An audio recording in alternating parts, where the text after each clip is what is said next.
Ya, sebelum kita memulai, mari kita berdoa. Puji syukur, hormat dan terima kasih ya Tuhan atas segala penyertaan-Mu di dalam kehidupan kami hari lepas hari. Pada hari ini kami akan memulai pengetahuan yang berasal dari Engkau tentang sejarah gereja. Mohon berkat, bimbingan berupa kepintaran, kepandaian, dan kecerdasan, serta akal budi yang baik bagi kami semua, supaya kami memahami maksud dan tujuan dari sejarah gereja. Terima kasih ya Allah, di dalam nama-Mu kami berdoa dan mengucap syukur. Haleluya, amin. Ya, selamat berjumpa lagi dengan saya Lilianti. Saya akan hari ini akan membahas tentang masa pergolakan dan perpecahan di dalam Gereja Katolik Roma. Nah, pada masa ini, masa pergolakan dan perpecahan Gereja Katolik Roma dapat dibagi menjadi beberapa periode. Yang pertama yaitu periode skisma timur di tahun 1054.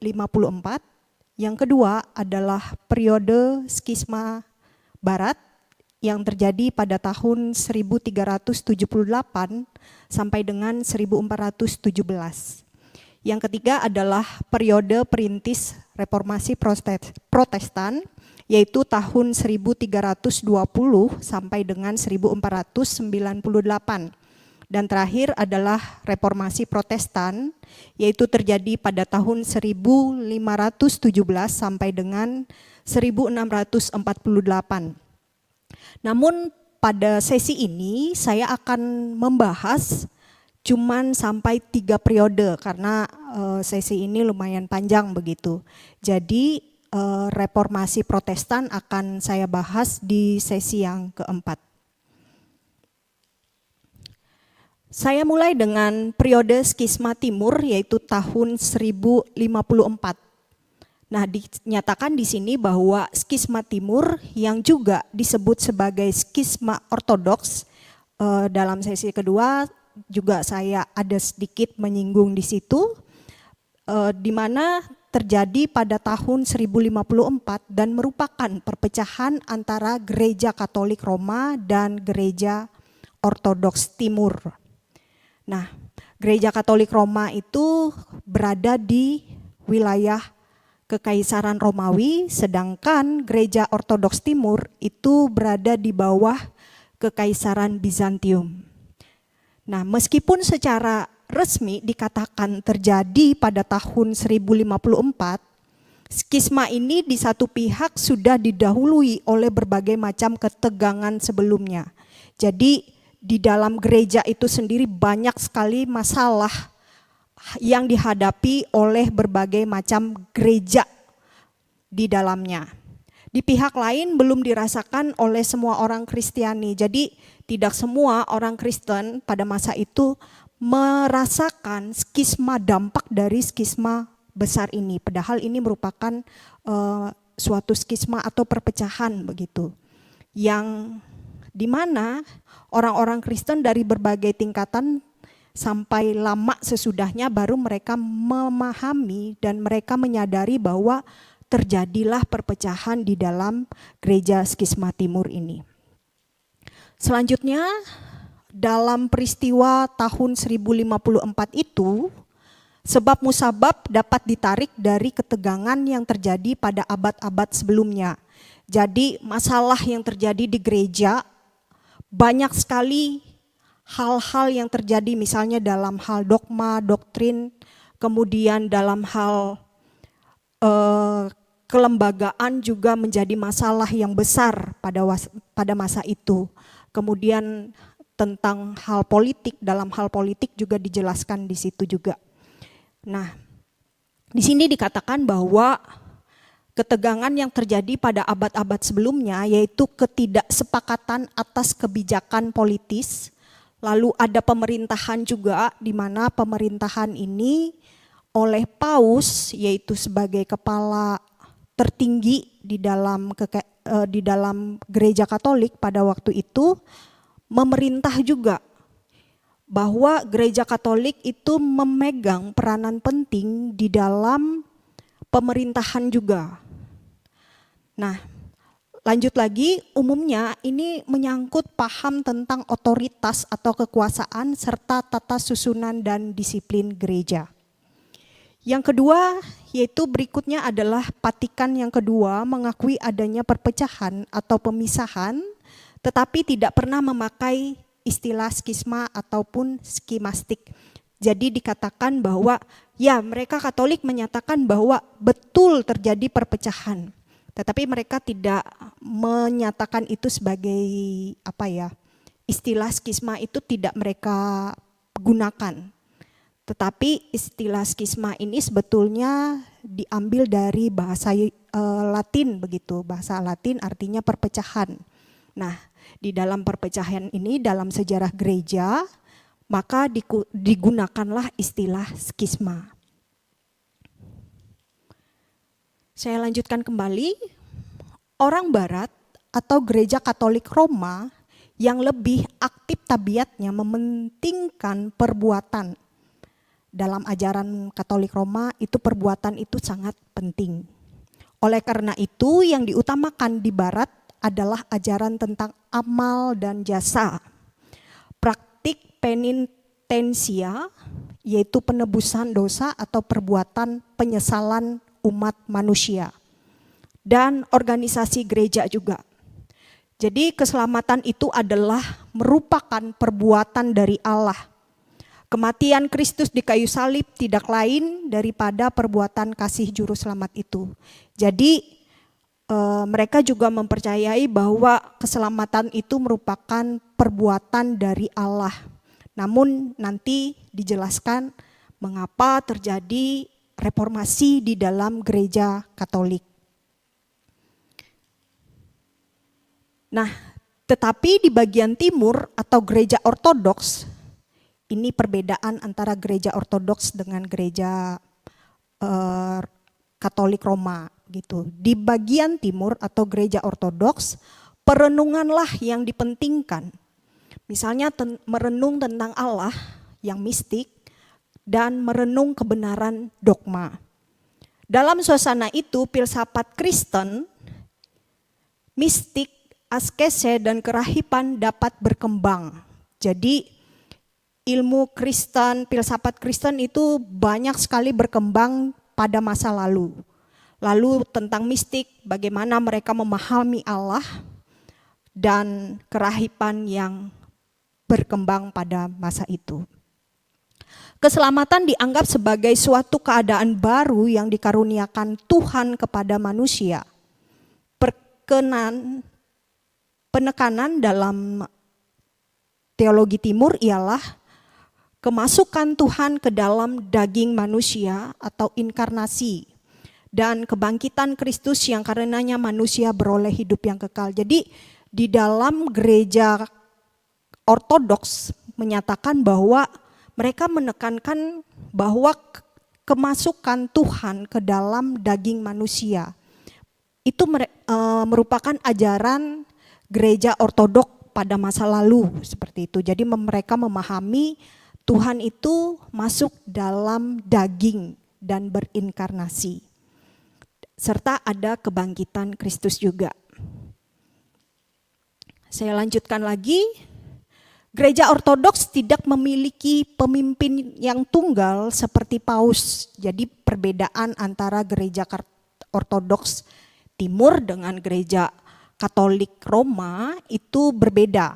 Kalau gereja Katolik Roma itu pemimpin paling tinggi di dalam kelembagaannya adalah seorang paus. Berbeda dengan gereja ortodoks yang tidak memiliki pemimpin tunggal.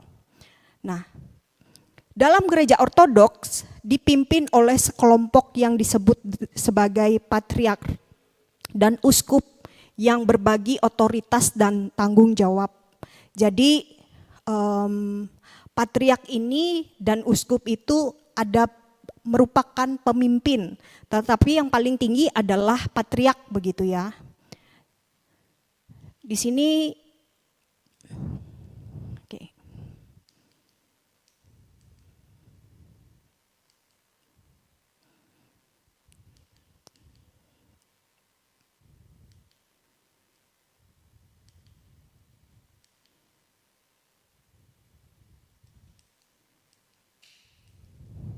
Di sini dapat kita lihat bahwa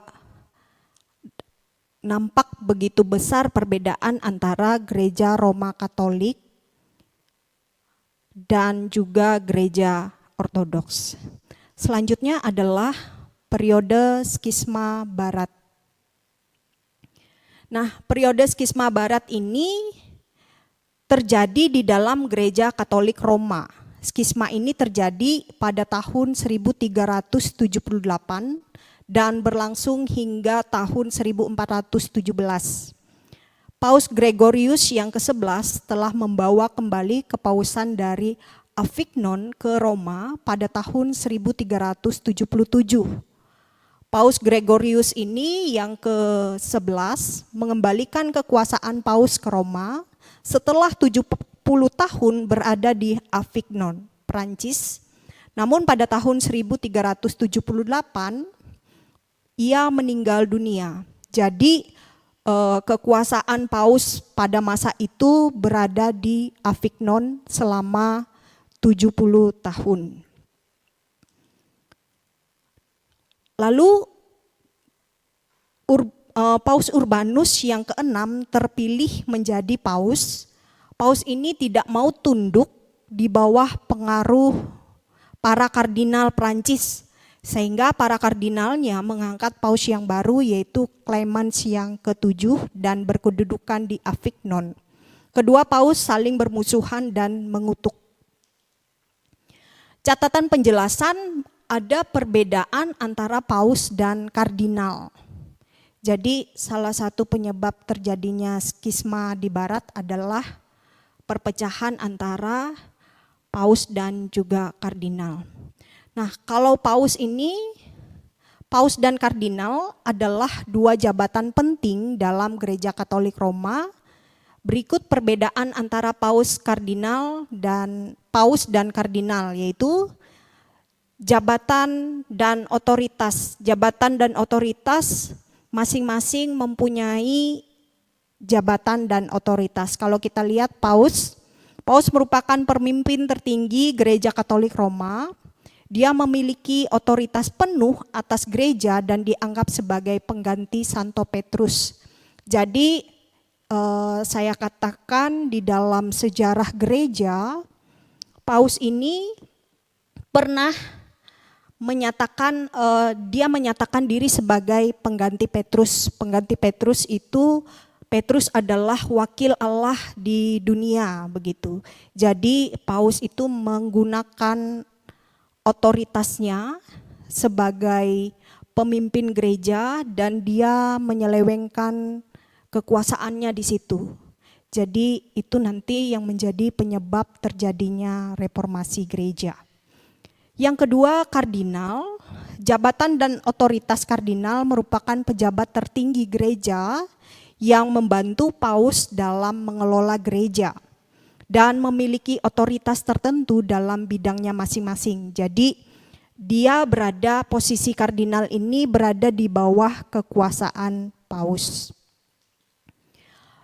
Tugas dan fungsi pekerjaan masing-masing, paus memiliki tugas untuk memimpin gereja, mengambil keputusan penting dan mewakili gereja dalam hubungan dengan negara-negara dan organisasi lainnya. Sedangkan kardinal itu memiliki tugas untuk membantu paus dalam mengelola gereja serta memberikan saran dan nasihat bagi paus dan mengambil keputusan dalam bidangnya masing-masing. Jadi kalau kita lihat tugas dan fungsi keduanya ini berbeda. Selanjutnya, bagaimana proses pemilihan antara paus dan kardinal? Paus ini dipilih oleh kardinal-kardinal dalam sebuah konklav, yaitu pertemuan rahasia untuk memilih paus baru. Jadi untuk memilih paus itu dilakukan konklav, yaitu pertemuan rahasia. Yang kedua yaitu kardinal. Kardinal ini diangkat oleh paus dan biasanya dipilih dari antara uskup-uskup atau pejabat tinggi gereja lainnya. Nah, dalam hierarki gereja Katolik Roma, Paus itu berada di paling atasnya atau paling puncaknya, lalu diikuti oleh kardinal serta uskup yang lainnya. Berikut simbol dan lambang. Ada simbol dan lambang yang membedakan antara paus dengan kardinal. Paus memiliki simbol dan lambang khusus seperti tiara paus, cincin paus, dan jubah paus. Ini seringkali menjadi pertanyaan perbedaan antara paus dan kardinal. Sedangkan kardinal ini memiliki simbol dan lambang khusus. Mereka memakai topi kardinal, lalu cincin kardinal dan jubah kardinal. Nah, ini gambar paus. Itu di dalam jarinya juga dipasangkan cincin begitu. Sama juga dengan foto kardinal. Ada perbedaan di antara paus dan kardinal. Nah, ini merupakan lanjutan dari penyebab terjadinya skisma barat. Selanjutnya, untuk memperdamaikan dan mempersatukan kepausan kembali, diadakanlah konsili di Pisa itu tahun 1409 dan Konstan itu tahun 1414 sampai dengan 1418. Konsili di Pisa ini memecat kedua paus, yaitu Gregorius ke-12 di Roma dan Benediktus ke-13 di Avignon. Konsili mengangkat seorang paus baru, yaitu Alexander ke-5. Kedua paus menolak pemecatan mereka sehingga terdapatlah 3 orang paus. Jadi kendala yang dihadapi sehingga terjadi skisma besar, salah satu penyebabnya adalah ini tadi, tentang jabatan gerejawi. Ini penting bagi mereka karena kenapa? Karena dengan mereka menduduki jabatan gerejawi ini artinya mereka akan memperoleh kekuasaan yang penuh, baik itu di dalam gereja maupun di dalam negara. Ini terjadi pada masa lalu begitu. Hingga tahun 1714 terdapat 3 orang paus. Nah, jadi muncul lagi konsili Konstan yang memecat para anti-paus dan mengangkat Martinus yang ke-5 sebagai paus satu-satunya di kota Roma. Jadi di kota inilah konsili Konstans itu pada akhirnya memutuskan untuk yang menjadi paus itu cuma 1. Tidak lagi boleh ada 3 paus di dalam sebuah gereja begitu. Gereja dalam tanda kutip adalah gereja Katolik Roma pada masa lalu. Nah, kemudian saya akan lanjutkan kepada periode perintis reformasi Protestan. Di sini ada latar belakang terjadinya reformasi gereja. Yang kedua adalah periode perintis reformasi, di mana di sini merupakan awal pecahnya antara gereja Katolik Roma dengan gereja bentukan baru, yaitu gereja Protestan. Seperti yang kita tahu bahwa orang-orang Protestan pada masa lalu adalah orang-orang yang sebelumnya menganut agama Katolik Roma. Namun di kemudian hari mereka melihat bahwa gereja Katolik itu sudah banyak sekali menyalahgunakan kekuasaan dan dogma juga ada yang salah begitu. Ya, seperti apa latar belakang terjadinya reformasi gereja? Saya akan mulai dengan reformasi gereja Katolik pada abad yang ke-16. Itu dipicu oleh beberapa faktor yang kompleks dan saling terkait satu dengan yang lainnya.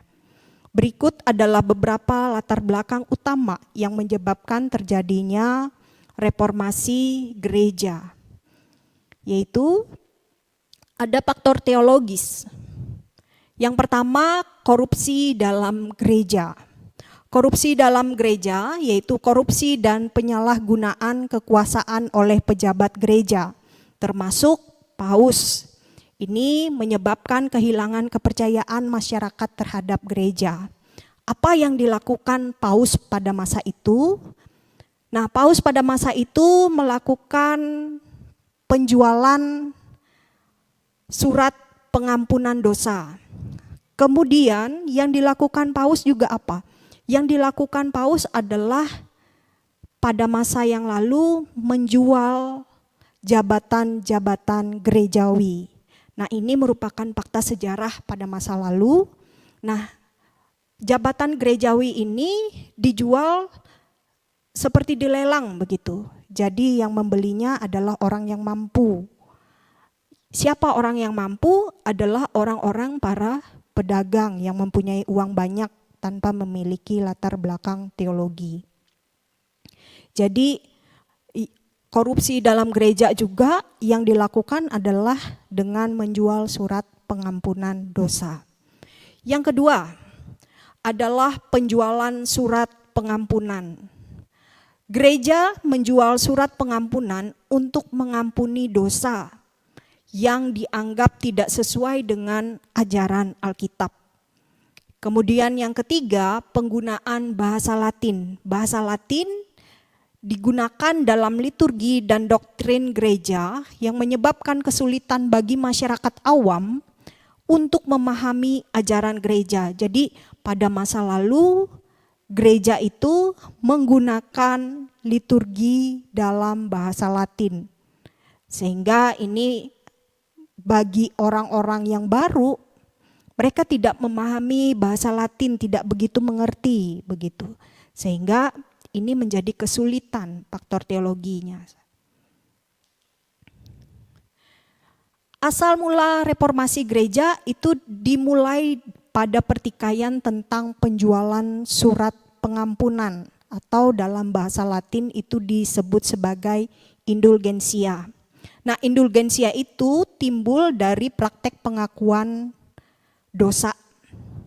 Sesudah pengakuan dosa dan pengampunan dosa itu oleh absolusi yang diberi oleh iman, maka haruslah dibuktikan kesungguhan penyesalan itu dengan menaklukkan diri kepada rupa-rupa hukuman atau usaha penitensia atau disebut dengan perdobatan dan penyesalan.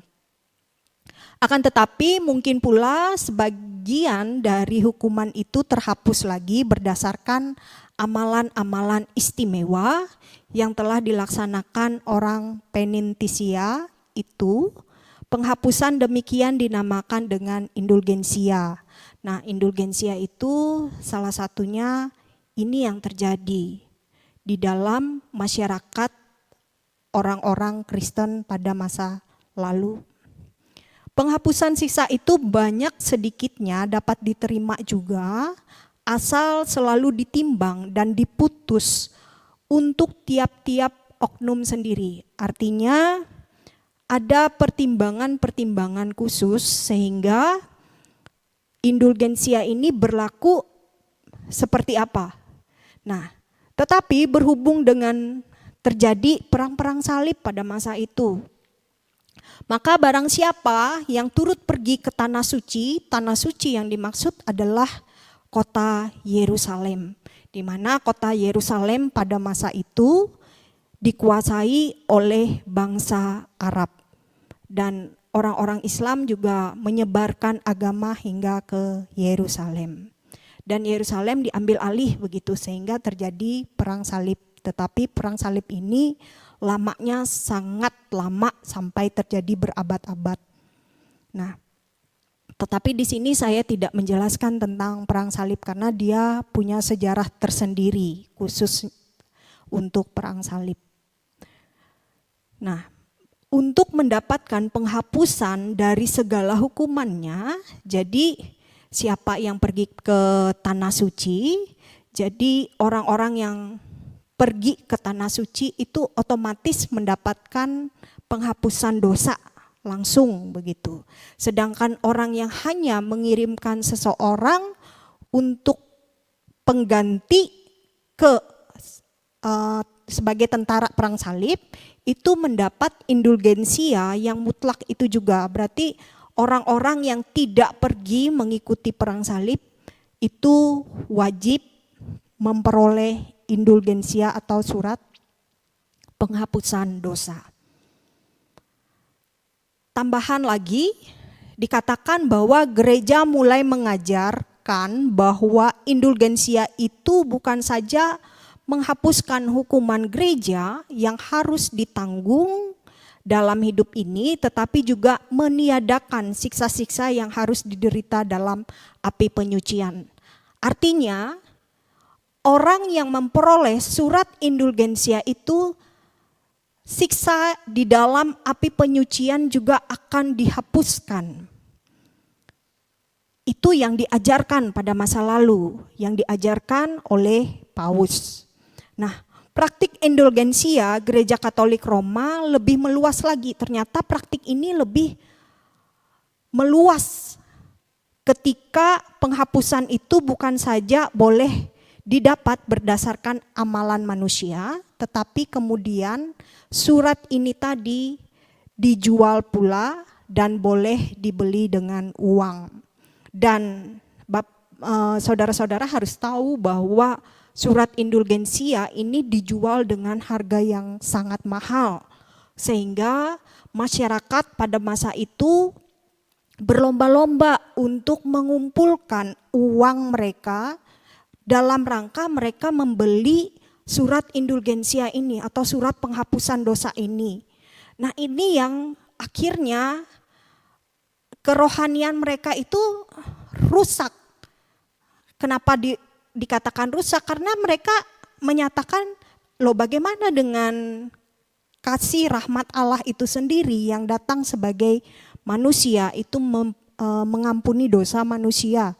Nah, ini malah mereka mendapatkan penghapusan dosa itu dengan cara mereka membeli, dan pada akhirnya justru itu yang ketika mereka memperoleh surat itu, maka mereka istilahnya mendapatkan tiket masuk ke dalam kerajaan Allah itu sendiri.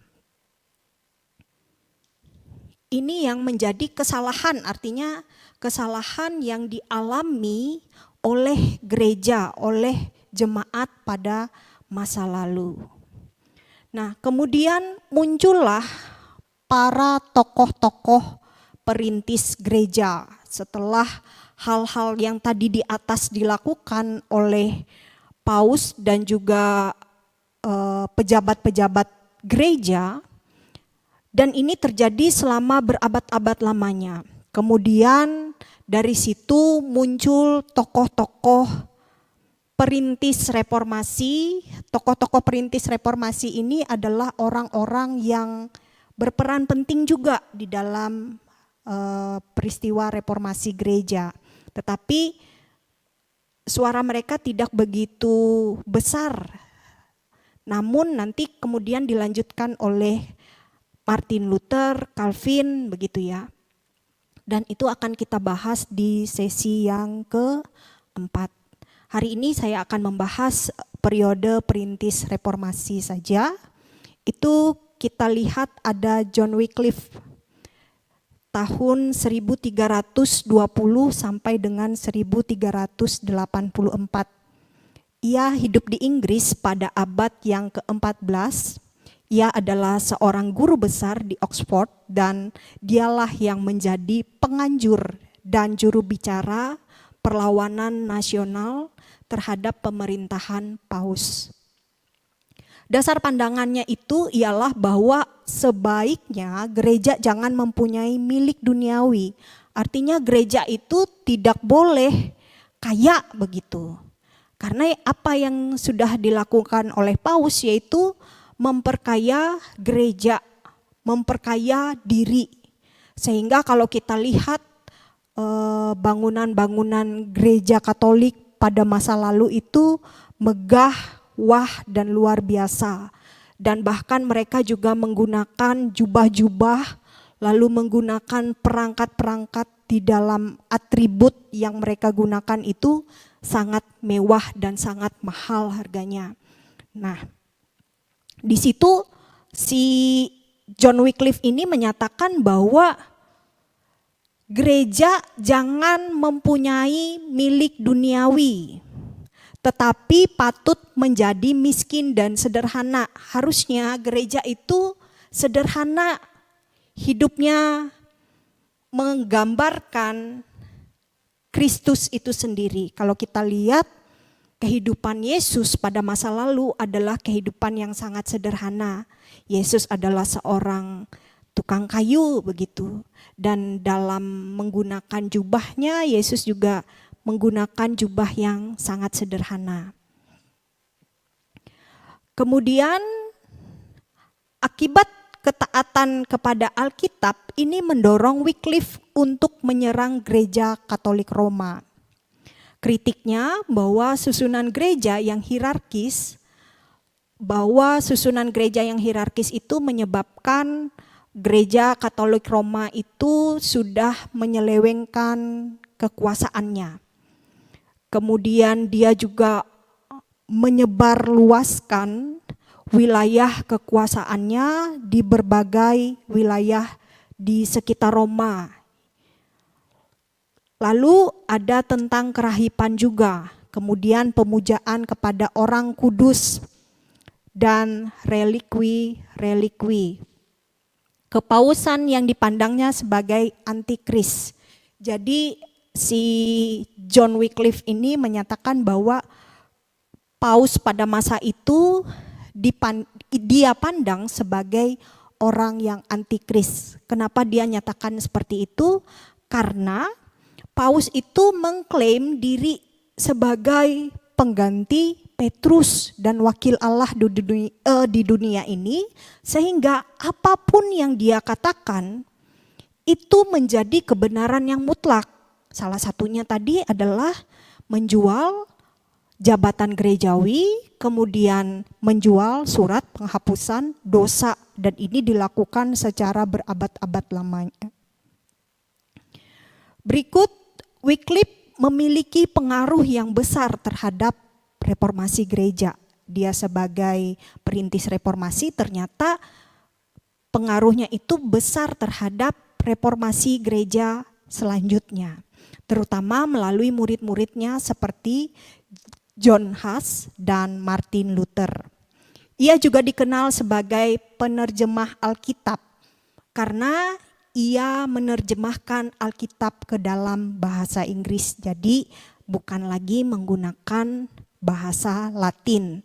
Kenapa dia melakukan itu? Supaya kebenaran di dalam kitab suci, yaitu Alkitab, itu benar-benar dipahami oleh jemaat Allah atau jemaat Kristen begitu.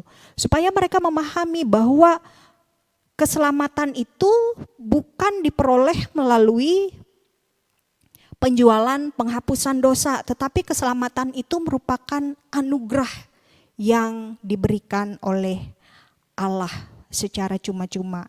Nah, namun ini si Wycliffe ini dampak dari pengaruhnya terhadap reformasi gereja ini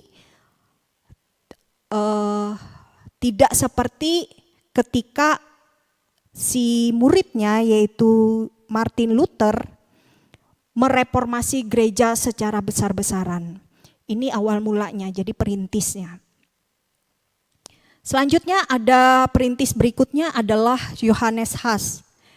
Tahun 1369 sampai dengan 1415. Dia adalah seorang teolog dan reformator dari Cekoslowakia. Ia adalah seorang pendeta dan profesor teologi di Universitas Praha atau Ceko. Ajaran dan peranannya dalam reformasi, Huss dipengaruhi oleh ajaran-ajaran John Wycliffe karena dia merupakan murid dari John Wycliffe. Seperti misalnya kritik terhadap korupsi gereja dan penyalahgunaan kekuasaan dalam gereja Katolik Roma. Jadi kalau kita lihat bahwa Gereja Katolik Roma itu menyelewengkan kekuasaannya. Tujuannya apa? Untuk memperluas wilayah kekuasaannya dan untuk memperkaya diri, utamanya di situ. Kemudian yang dilakukan oleh gereja pada masa lalu adalah melakukan korupsi. Yang berikutnya, penggunaan bahasa vernakular. Hus mendorong penggunaan bahasa Ceko dalam liturgi dan pengajaran, bukan bahasa Latin. Jadi dia mulai menerjemahkan Alkitab ke dalam bahasa Ceko. Jadi Alkitab itu harus dibaca oleh jemaat di Ceko dan akhirnya dia menerjemahkan Alkitab dan liturgi ke dalam bahasa Ceko begitu. Lalu ajaran berikutnya adalah pentingnya Alkitab sebagai sumber ajaran Kristen yang utama. Jadi harus kembali kepada Alkitab.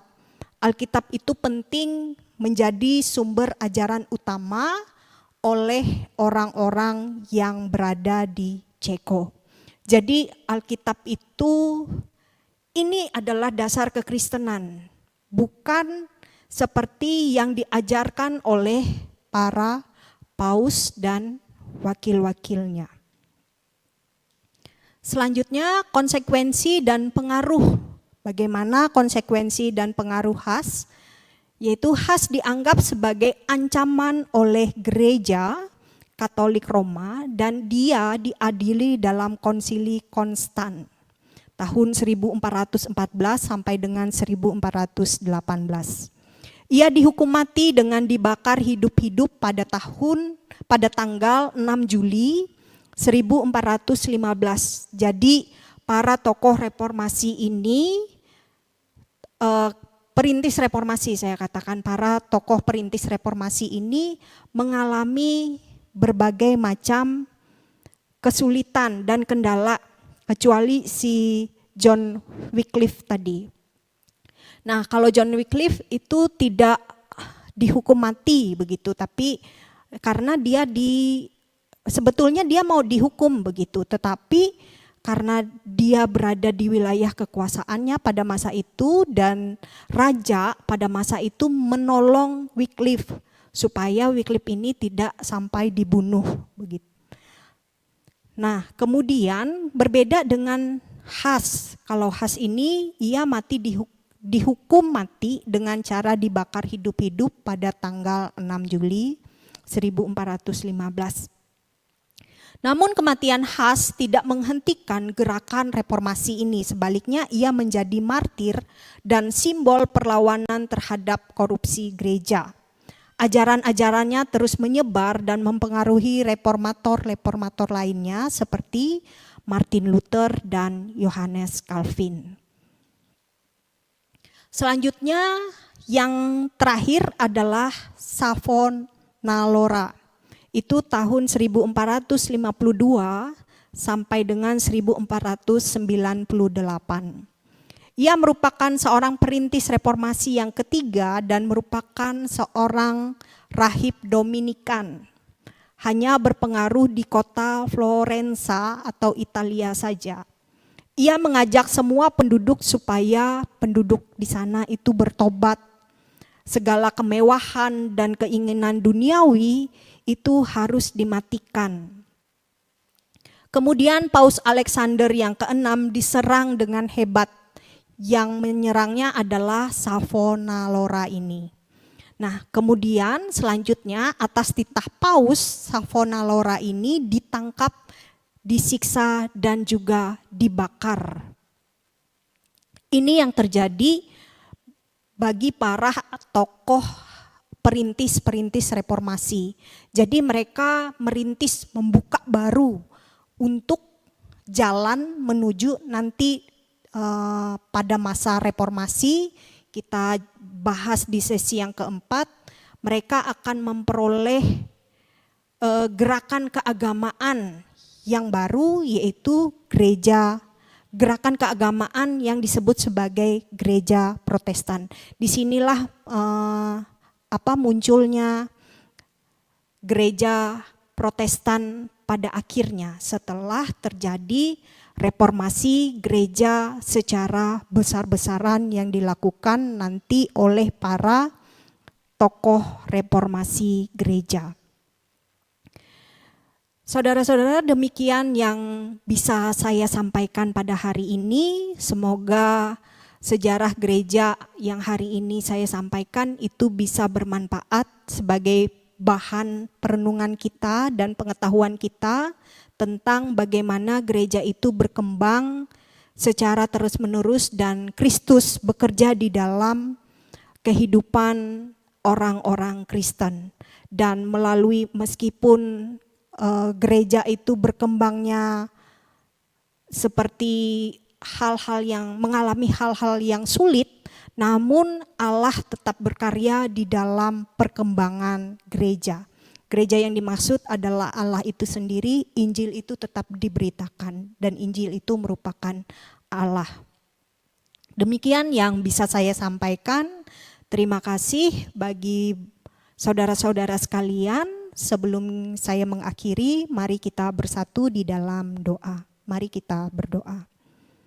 Puji syukur dan terima kasih ya Allah atas segala berkat-Mu. Kami hari ini telah mengetahui tentang sejarah perkembangan gereja. Kiranya ini menjadi pengetahuan yang baik bagi kami tentang bagaimana Engkau berkarya di dalam kehidupan kami setiap harinya, sehingga kami boleh mengenal Engkau di tempat kami masing-masing. Dan kami boleh percaya bahwa Engkau juga menggunakan orang-orang pada masa lalu, dan kami boleh mengerti tentang sejarah-Mu dan bahasa-bahasa yang digunakan di seluruh dunia ini diterjemahkan, Alkitab-Mu diterjemahkan ke dalam berbagai bahasa, sehingga pada saat ini pun kami mengetahui bahwa kebenaran Injil yang berasal dari Engkau. Terima kasih ya Tuhan, mohon berkat dan pimpinan-Mu di dalam kehidupan kami. Di dalam nama Tuhan Yesus Kristus kami berdoa dan bersyukur. Amin.